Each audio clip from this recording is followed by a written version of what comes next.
আর আরেকজনকে বলল তোমার গর্দান উড়িয়ে দেওয়ার কথা না? হ্যাঁ, আমার গর্দান তো উড়িয়ে দেওয়ার কথা, যাও আমি তোমাকে জীবন দিয়ে দিলাম। এবার বলে এই যে দেখছো, একজনকে আমি মৃত্যু দিলাম, আরেকজনকে আমি জীবন দিলাম। একে কি বলবেন, বোকা না কি শব্দে বলবেন? মানে জীবন দান করা আর মৃত্যু দান করা কাকে বলে এটাও বুঝে না। ক্ষমতা পাওয়ার যখন মানুষের মধ্যে আসে, তখন কোন কথা যে কোন দিক দিয়ে মুখ দিয়ে বলে এটা সে নিজেও বুঝতে পারে না। তাকে যদি একাকে জিজ্ঞেস করা হয় যে আপনি এটা কি কথা বললেন, এই কথাটা কোনো মিলে? অনেক সময় দেখবেন খবরের মধ্যে যে এখনো, আবার আগেও অনেক সময় নেতারা তাদের নেতাদেরকে উপরে উঠানোর জন্য কি সব কথাবার্তা যে বলে, আশ্চর্য লাগে। এই কথা মানুষ কিভাবে বলে, এই ধরনের আচরণ মানুষ কিভাবে করে? তো সেও এই আলহামদুলিল্লাহ আলহামদুলিল্লাহ ওয়া কাফা ওয়া সালামুন আলা ইবাদিহিল্লাযীনা ইসতাফা আম্মা বা'দু ফাআউযু বিল্লাহি মিনাশ শাইতানির রাজীম বিসমিল্লাহির রহমানির রহিম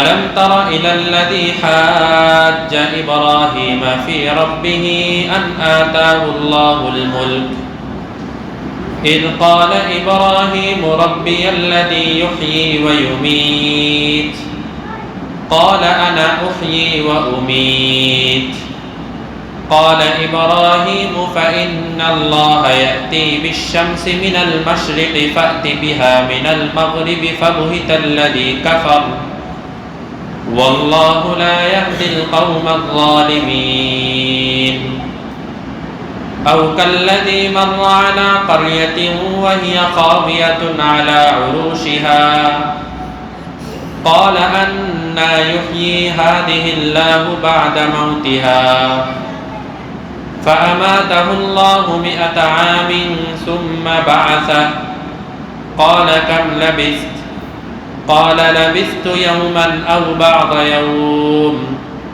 قال بل لبثت 100 عام فانظر إلى طعامك وشرابك لم يتسنه وانظر إلى حمارك ولنجعلك آية للناس وانظر إلى العظام كيف ننشزها ثم نكسوها لحما فلما تبين له قال أعلم أن الله على كل شيء قدير صدق الله مولانا العظيم الحمد لله الحمد لله الحمد لله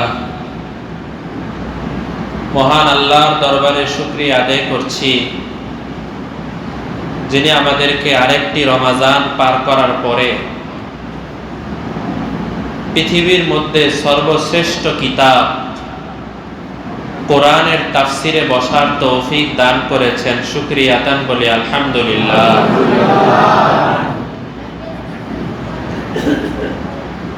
সূরা বাকারার আয়াতুল কুরসির তাফসির করার পরে আরো 2টি আয়াতের তাফসির রমাজানের আগে আমরা করেছিলাম। এরপর থেকে আজকে আপনাদের সামনে তেলাওয়াত করেছি, যেটি সূরা বাকারার 258 নং আয়াত এবং 259 নং আয়াত। আগেও তাফসিরের মধ্যে একটি কথা আপনাদেরকে বারবার বলেছি যে কোরআন মাজিদের মধ্যে 6000-এর উপরে আয়াত আছে। এই 6000-এর মধ্যে মাত্র 500 আয়াত হলো মাসলা মাসাইল সম্পর্কে, বিধিবিধান সম্পর্কে, অর্থাৎ নামাজ পড়তে হবে, রোজা রাখতে হবে, ইসলাম এরকম এরকম এরকম এরকম, এটা করা যাবে এটা করা যাবে না। এত আয়াতের মধ্যে বিধিবিধান মানে আমাদের করণীয় বর্জনীয় সম্পর্কে মাত্র কত আয়াত? 500। আর বাকি প্রায় 5500 আয়াত বা তারও বেশি এই সব আয়াতগুলো হলো মানুষের জেহেন, মস্তিষ্ক এমনভাবে তৈরি করার জন্য যে তারা যেন খুব সহজেই ইসলামের বিধিবিধান মানার জন্য পাগল হয়ে যায়। এই জন্য মাঝে মধ্যে দেখবেন মাহফিলে গিয়েছেন, 2 ঘন্টা বয়ান হয়েছে, এর মধ্যে মাসালা হয়েছে 2টা বা 3টা, আর বেশিরভাগ বয়ানের মধ্যেই দেখা যায় যে বিভিন্ন ধরনের বুঝানোর বিষয় আলোচনা উলামায়ে কেরাম করে থাকেন। কেন? কারণ মাসালাগুলো হলো এমন জিনিস, যেই জিনিস এক মজলিসে বললে সবাই সমানভাবে বুঝে না, কেউ কেউ ভুলও বুঝতে পারে। কিন্তু ঘটনা বা এই জাতীয় বিভিন্ন ব্যাপার যেগুলো আছে এগুলো সবাই খুব সহজেই বুঝতে পারে। যদি একজন মানুষের অন্তর তৈরি হয়ে যায় যে আমি ইসলামের জন্য পাগল হয়ে গেলাম, তাহলে এরপরে সে নিজেই ইমাম সাহেবের কাছে গিয়ে গিয়ে মাসালা জিজ্ঞেস করে করে আমল করা শুরু করে দিবে, তাই না? কিন্তু যদি তার জেহেন, মস্তিষ্কই তৈরি না হয়, তাহলে সে মাসলা মাসাইল জানতেও আসবে না, আর আমল করা তো পরের কথা। আজকে যে 2 আয়াত তেলাওয়াত করেছি, এই 2 আয়াত অনেকটা এরকমই, যে মানুষের জেহেনটাকে তৈরি করা, মানুষের মেধা, মানুষের মনকে স্বয়ং আল্লাহ তাআলার দিকে মনোনিবেশ করার জন্য এই 2টা আয়াত আল্লাহ তাআলা নাজিল করেছে। এরপরেও আরো আয়াত আছে। যে 2টা আয়াত আল্লাহ তাআলা নাজিল করেছেন, আমরা তাফসিরে মাঝে মধ্যে অন্য কথা প্রসঙ্গে এই 2 আয়াতের ব্যাখ্যা আগে আমাদের কয়েকবার হয়ে গেছে, মানে আপনারা বাংলাটা আমার কাছ থেকেই কয়েকবার শুনেছেন, আর আজকে সরাসরি আয়াত চলে আসে। আল্লাহ তাআলা প্রশ্ন করেন, আলাম তারা, তোমরা কি দেখো নাই, ইলাল্লাযী হাজ্জা ইব্রাহিম ফি রাব্বিহি, আমার বান্দা ইব্রাহিম যাকে আমি নবুয়ত দান করেছিলাম, আর আরেক লোক ছিল তার জমানায় যাকে আমি নবুয়ত দান করি নাই, কিন্তু আন আতাহুল্লাহুল মুলক, আমি তাকে অনেক রাজত্ব দান করেছিলাম। মুলক মানে কি? রাজত্ব। ইব্রাহিমকে আল্লাহ দান করলেন কি? নবুয়ত। আর তার জমানায় আরেকজন লোক ছিল, তাকে আল্লাহ কি দান করেছেন? রাজত্ব। এবার হিসাব মিলিয়ে দেখেন, আল্লাহ নাম বলেন নাই, কিন্তু কার কথা এখানে বুঝাচ্ছেন? নমরুদের কথা। ইব্রাহিমের সময় রাজত্ব মানে রাজা কে ছিল? নমরুদ ছিল।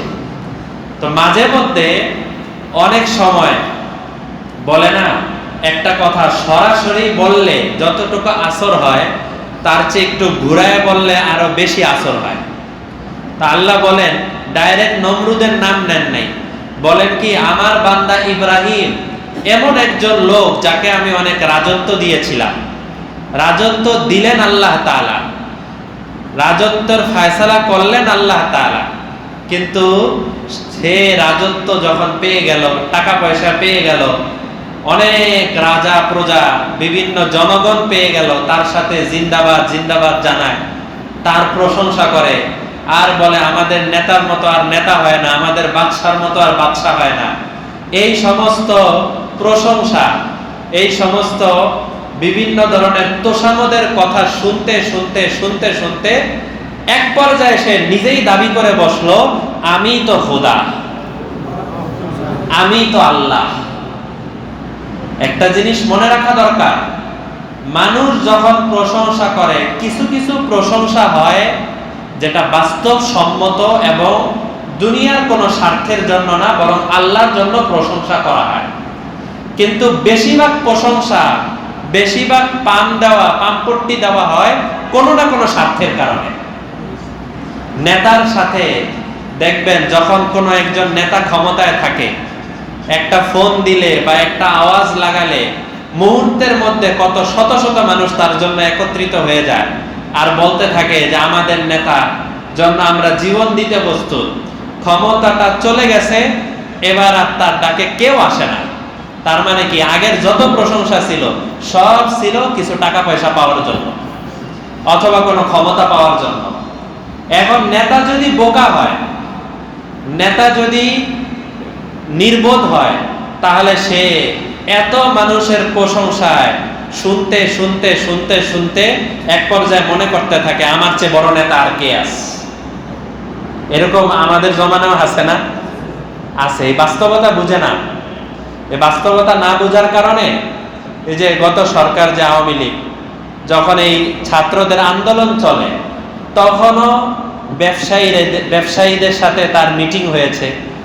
এই ব্যবসায়ীরা তারা তাকে প্রতিশ্রুতি দিয়েছে যে আমরা জান চলে যাক, আমাদের দেহের মধ্যে যতদিন রক্ত আছে আমাদের মাননীয় প্রধানমন্ত্রীকে আমরা হেফাজত করব, মাননীয় প্রধানমন্ত্রীকে দেখাশোনা করব ইত্যাদি কত কিছু যে বলছে। ক্ষমতা পার হয়ে চলে গেছে, এখন ওই ব্যবসায়ীরাই হলো জুলাই বিপ্লবের বড় নেতা।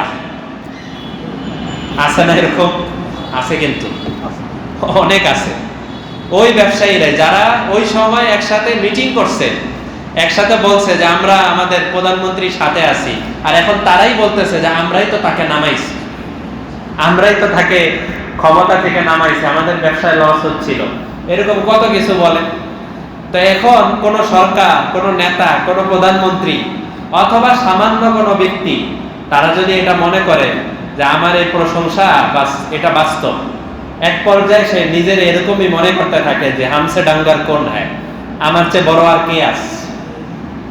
কিন্তু আল্লাহ রাসূল সাল্লাল্লাহু আলাইহি ওয়াসাল্লামের কাছে এসে সাহাবায়ে কেরাম মাঝে মধ্যে প্রশংসা করতেন, আর আল্লাহ রাসূল প্রশংসা শোনার সাথে সাথে বলে দিতেন লা তাতরুনি কামা আতরাতিল ইয়াহুদ ওয়ান নাসারা।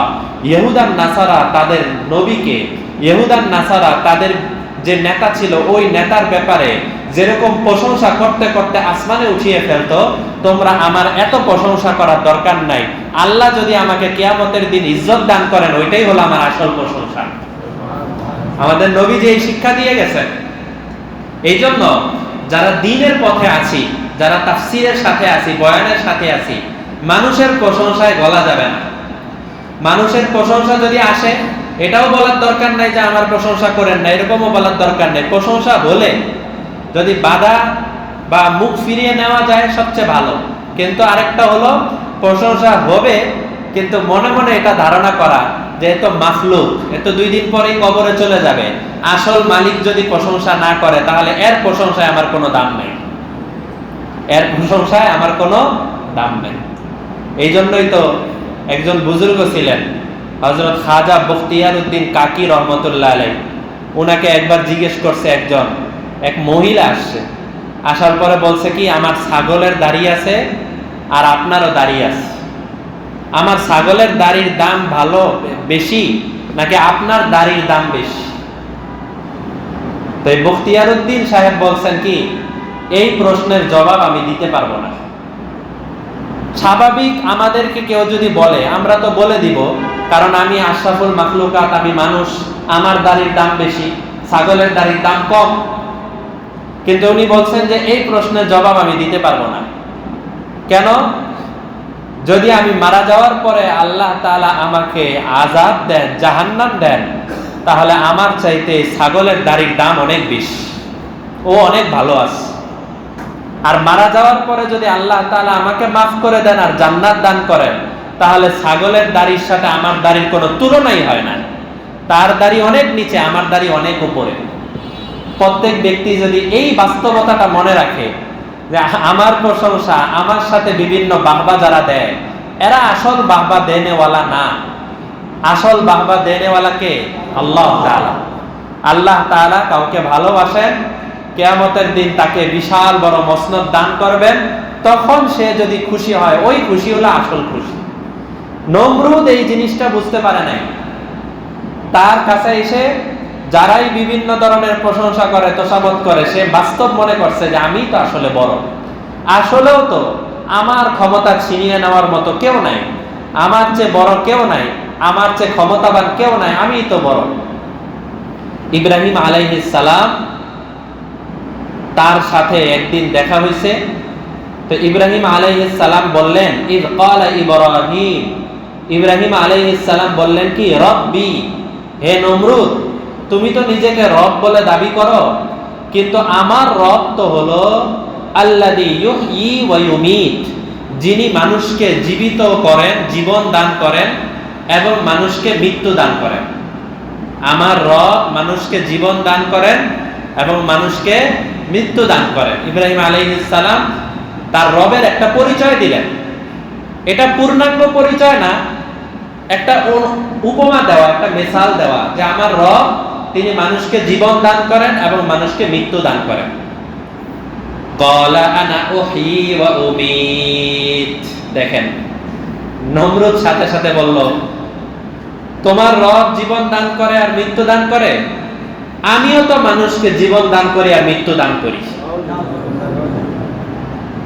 ওই যে প্রশংসা শুনে শুনে ফুলে গেছে, প্রশংসা শুনে শুনে নিজের অস্তিত্বের কথা ভুলে গেছে, বলে দিল যে আমি তো মানুষকে জীবন দান করি, মৃত্যু দান করি। কিভাবে?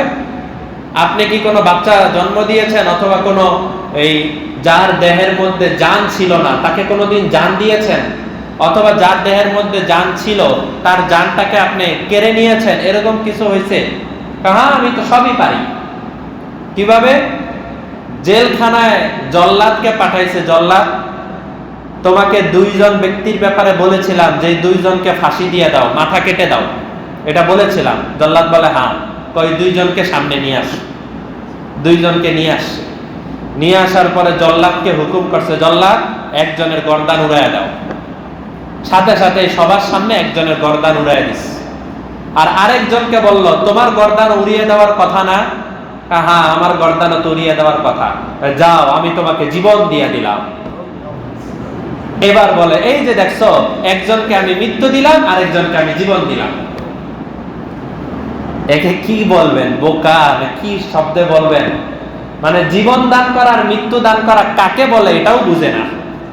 ক্ষমতা পাওয়ার যখন মানুষের মধ্যে আসে তখন কোন কথা যে কোন দিক দিয়ে মুখ দিয়ে বলে এটা সে নিজেও বুঝতে পারে না। তাকে যদি একাকে জিজ্ঞেস করা হয় যে আপনি এটা কি কথা বললেন, এই কথাটা কোনো মিলে?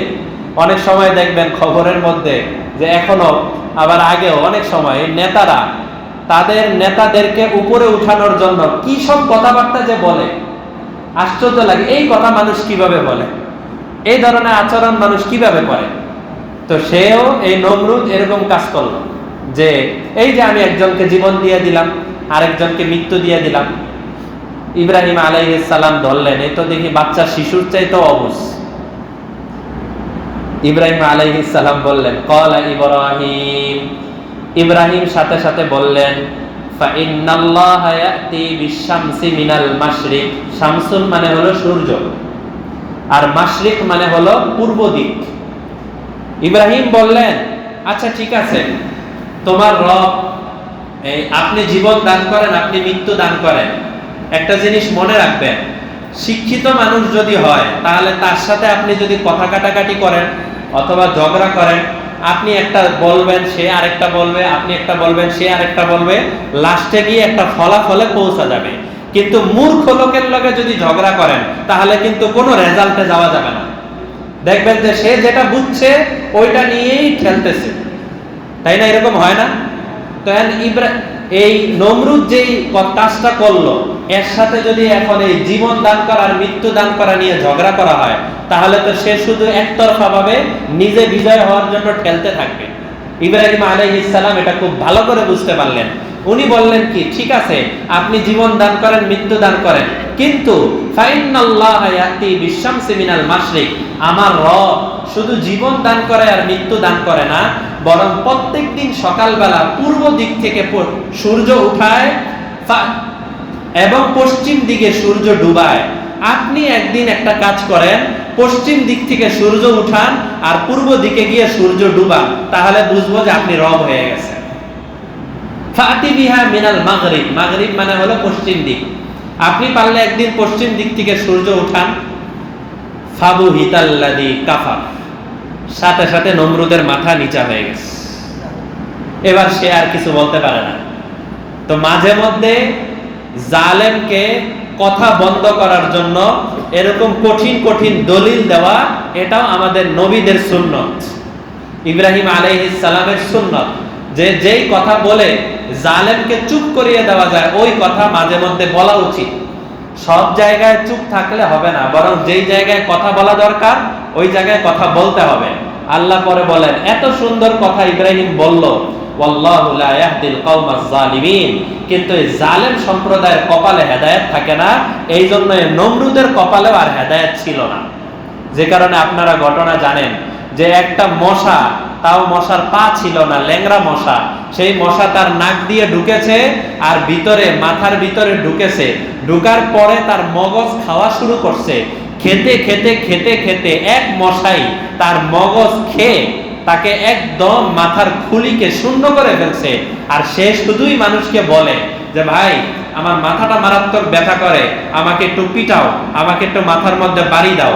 তো বিভিন্ন জুতা লাঠি এগুলা দিয়ে তার মাথায় বাড়ি দিলে তার একটু শান্ত লাগে, মানে মশাটা একটু থামে।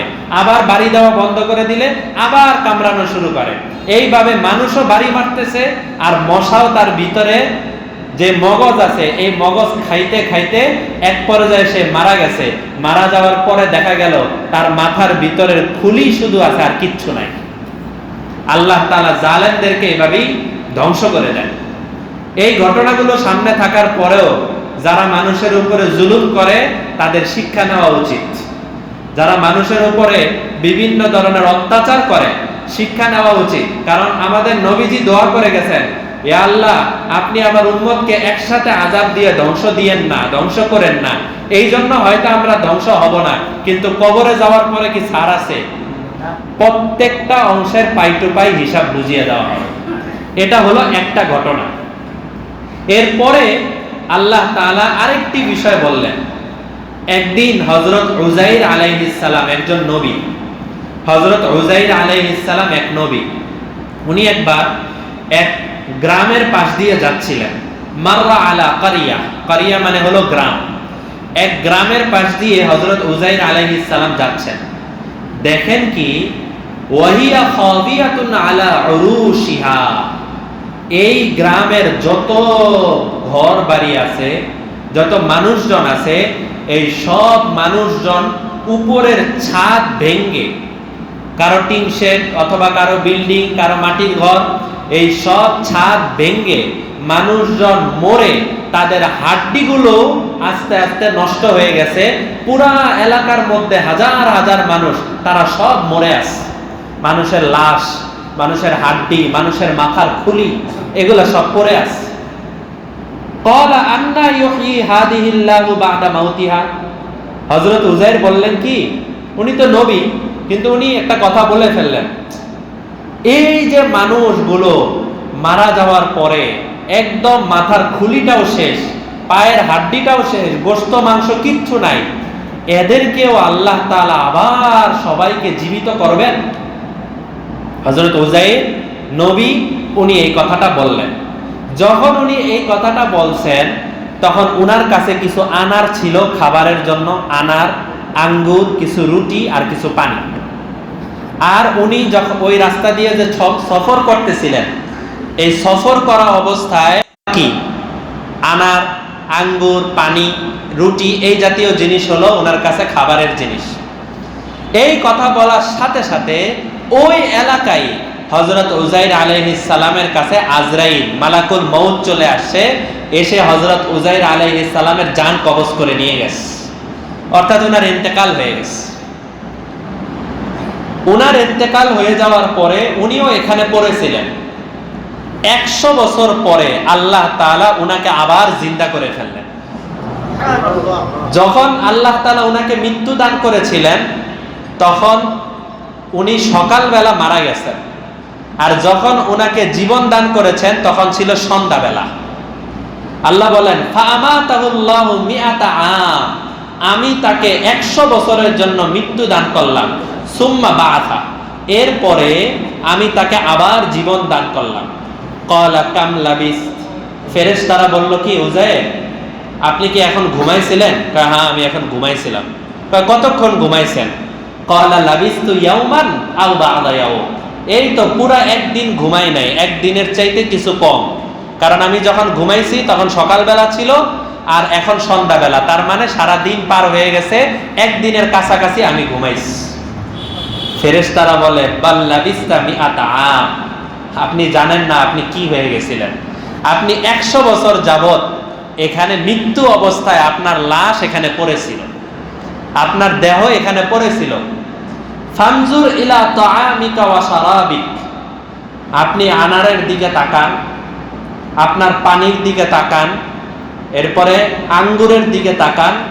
লাম ইয়াতাসান্না, তাকিয়ে দেখেন এই আনার, আঙ্গুর, পানি এগুলোর মধ্যে নষ্ট হওয়া তো দূরের কথা, একটা পোকাও আইসা বসতে পারে নাই। আল্লাহ তাআলার হুকুম নাই 100 বছর যাবত এই আনার আর আঙ্গুর এখানে ছিল, কিন্তু একটা পোকা মাকড় এসে বসতে পারে নাই। কিন্তু ফেরেশতারা বলে ওয়ানজুর ইলা হিমারিক, গাধার দিকে একটু তাকান, খাবারের দিকে তাকায় দেখলেন তো পুরাটা নষ্ট হয় নাই, পুরাটা ভালো আছে। এবার গাধার দিকে তাকান, হিমার মানে হলো গাধা। ওয়ানজুর ইলা হিমারিক, গাধার দিকে তাকান। হযরত উযাইর আলাইহিস সালাম গাধার দিকে তাকিয়ে দেখেন গাধা তো মারা গেছেই, এই গাধার মাথার খুলি, চামড়া কিচ্ছু বাকি নাই, হাড্ডিগুলা সব এলোমেলো হয়ে পড়ে আছে, মানে মরে একদম ফিনিশ, কিচ্ছু নাই। তার মানে যেটা আগে নষ্ট হওয়ার দরকার ছিল ওইটা ভালো আছে, আর যেটা 1-2 বছর বাঁচার দরকার ছিল ওইটা মরে গেছে। তার মানে জীবন দান করার মালিক কে? আল্লাহ। মৃত্যু দান করার মালিক কে? আল্লাহ। তো আল্লাহ তাআলা ফল তো 2 দিন পরেই নষ্ট হয়ে যাওয়ার কথা, কিন্তু ফল 100 বছর যাবত ভালো আছে। আর গাধা তো 1-2 বছর বাঁচার কথা, কিন্তু গাধা মরে গেছে, একদম ফিনিশ। একদিক দিয়ে ফল তরু তাজা, আর আরেক দিক দিয়ে গাধা হলো একদম নিঃশেষ। এবার আল্লাহ তাআলার পক্ষ থেকে আদেশ আসলো ওয়ালিনাজআলাকা আয়াতাল লিন্নাস, হে উযাইর আমি মানুষের জন্য শিক্ষা দিতে চাই। ওয়ানজুর ইলাল আইযাম, আপনি এই আইযাম মানে হলো হাড্ডি, আপনি এই গাধার হাড্ডির দিকে তাকান, আর তাকিয়ে আপনি গাধার হাড্ডিগুলোর দিকে লক্ষ্য করেন। হযরত উযাইর তাকায় দেখেন গাধার মাথা এক পাশে পড়া, গাধার পায়ের হাড্ডি এক পাশে, গাধার হাতের হাড্ডি এক পাশে, পুরা শরীর ছিন্ন ভিন্ন। হযরত উযাইর ডাক দিলেন, হে হাড্ডি তোমরা সবাই মিলিত হয়ে যাও। দেখতে পাইলেন এতটুক ডাকের কারণে সব হাড্ডিগুলো আস্তে আস্তে মিলে মিলে পুরা একটা গাধা দাঁড়ায় গেছে হাড্ডি অবস্থায়। এরপরে আল্লাহ বলেন এই হাড্ডি অবস্থায় দাঁড়াইছে এতটুক না, কাইফা নুনশিজুহা, আরো তাকায় দেখো উযাইর, দেখো কি হয়। সুম্মা নাকসুহা লাহমা, হযরত উযাইর দেখেন অটোমেটিক গাধার গায়ের মধ্যে গোশত লেগে গেল, এর উপরে আবার চামড়া লেগে গাধা আবার গাধার ডাকাডাকি শুরু করে দিল। ফালাম্মা তাবায়্যানা লাহু, হযরত উযাইর যখন দেখলেন আল্লাহ এই জিনিসকে রাখেন আবার গাধাকেও মরা থেকে জীবিত করেন, ক্বালা আ'লামু আন্নাল্লাহা আলা কুল্লি শাইইন কাদির, আজকে আমি জেনে গেলাম আমার আল্লাহ সবকিছু করতে পারেন, আল্লাহ তাআলার ক্ষমতার মধ্যে কোনো কমতি নাই। হযরত উযাইর এই কথা স্বীকৃতি দিয়ে দিলেন যে আল্লাহ তাআলার ক্ষমতার মধ্যে কোনো কমতি নাই, আল্লাহ সবকিছু পারেন। এই বাস্তবতাটা যদি আমাদের মাথায় থাকে যে কবরে যাওয়ার পরে মানুষ আমাদেরকে দেখবে, যদি আমাদের কবর খনন করে তাহলে মানুষ দেখবে যে আমার হাড্ডি পড়ে আছে, মানুষ দেখবে আমার দেহ নাই, আমার কিছু নাই, কাফনের কাপড়টা পর্যন্ত নাই, কিচ্ছু নাই। কিন্তু আসলে তো এই সবগুলো আবার মিলিত হয়ে কাল কিয়ামতের ময়দানে আবার খাড়া হইতে হবে। দাঁড়ানোর পরে পুরা কিয়ামতের ময়দানের মধ্যে শুধু একটা জায়গায় আল্লাহ তাআলার আরশ থাকবে, ওই আরশের উপরে আল্লাহ তাআলা বসা থাকবে, আর ওই আরশের নিচে ছায়া থাকবে। এই ছায়ার মধ্যে আল্লাহর কিছু বান্দা যারা যৌবন কালকে আল্লাহর রাস্তায় ইবাদতের মধ্যে ব্যয় করতে পারছে, যারা যৌবন কাল, কারণ যৌবন কালটা এমন যে কালের মধ্যে মানুষ খারাপ কাজও করতে পারে, ভালো কাজও করতে পারে, সবই করতে পারে। যেই বান্দারা যৌবন কালটাকে আল্লাহর ইবাদতের মধ্যে ব্যয় করতে পারছে, আল্লাহ তাআলা তাদেরকে ডাক দিয়ে সূর্য থেকে সরিয়ে তার আরশের নিচে জায়গা দিয়ে দিবেন। তো আমাদেরও উচিত যারা যৌবন কাল ইবাদতের মধ্যে কাটাতে পারি নাই তাদের জন্য হতাশার কিছু নাই। এই হাদিসের শেষ অংশে আছে এরকম যদি কেউ থাকি যারা যৌবন কালকে ইবাদতের মধ্যে কাটাতে পারি নাই, তারা চেষ্টা করব যে এখন হাদিসের মধ্যে আছে যাকারাল্লাহ খালিয়া, একাকী বসে বসে প্রত্যেক দিন নিজের গুনাহের কথা চিন্তা করে 2 ফোঁটা চোখের পানি ফেলতে পারে, এই চোখের পানির উসিলায়ও আমি সূর্য থেকে ওদেরকে সরিয়ে এই আমার বুড়া বুড়া বান্দাদেরকে আমি আমার আরশের নিচে জায়গা দিয়ে দিব। যারা যৌবনকালে আছি তারা যৌবনকালকে নিয়ত করি যে বিভিন্ন ধোকার মধ্যে শেষ করে দিচ্ছি, আল্লাহর আরশের নিচে যদি জায়গা পেতে চাই তাহলে যৌবনকালকে ইবাদতে কাটাইতে হবে। আর যারা বয়স্ক হয়ে গেছি অথবা আগে আমি ইবাদতে কাটাতে পারি নাই শয়তানের ধোকায়, তারা নিয়ত করি এখন থেকে প্রত্যেক দিন আমি আমার গুনাহের কথা চিন্তা করে আল্লাহর দরবারে একটু চোখের পানি ফেলার চেষ্টা করব। আল্লাহ তাআলা আমাদের সবাইকে এই তাফসীরের উপর আমল করার তৌফিক দান করেন। ওয়া আখিরু দাওয়ানা আনিল হামদুলিল্লাহি রাব্বিল আলামিন।